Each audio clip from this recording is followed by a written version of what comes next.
Sebagai tempat pembinaan bagi warga binaan yang terjerat dalam proses hukum, rumah tahanan atau rutan harus bisa mendidik dan memberikan sebuah pengetahuan bagi warga binaan agar tidak kembali terjerat dalam proses hukum.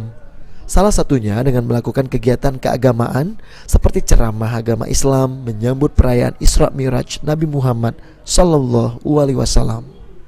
Ustadz Ahmad Nasuhi yang menjadi penceramah dalam pelaksanaan Isra Mi'raj di Rutan Pak Jo menyampaikan sejumlah pesan kepada warga binaan untuk dapat mentauladani segala perbuatan Nabi besar Muhammad SAW, sehingga nantinya setelah bebas dapat bermanfaat bagi masyarakat dan tidak lagi terjerat dalam proses hukum. Luar biasa, ini menunjukkan bahwasanya komitmen Karutan dan kawan-kawan yang menjadi amanah itu menunjukkan identitas diri mereka, karena sabar dan sholat adalah kata kuncinya. Jadi warga binaan merasa sejuk di dalamnya, dia melaksanakan bisa ibadah dalam konteks itu. Kami sebagai ustaz ya kan untuk terus saling mengajak kepada mereka, karena dakwah itu adalah menyuruhkan kebaikan dan mencegah kemungkaran. Itulah intinya Rutan.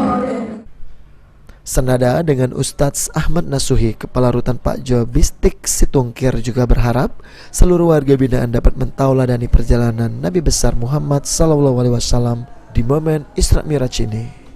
Oke, terima kasih.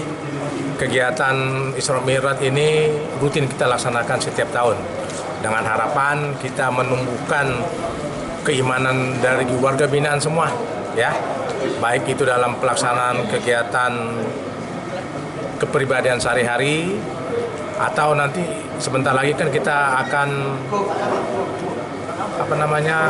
menyambut bulan puasa. Jadi kita himbau kepada warga binaan, mari kita sambut bulan puasa itu dengan kegiatan-kegiatan kerohanian. Pelaksanaan Isra Mi'raj ini sendiri diikuti puluhan warga binaan dan juga pegawai Rutan Pak Jo.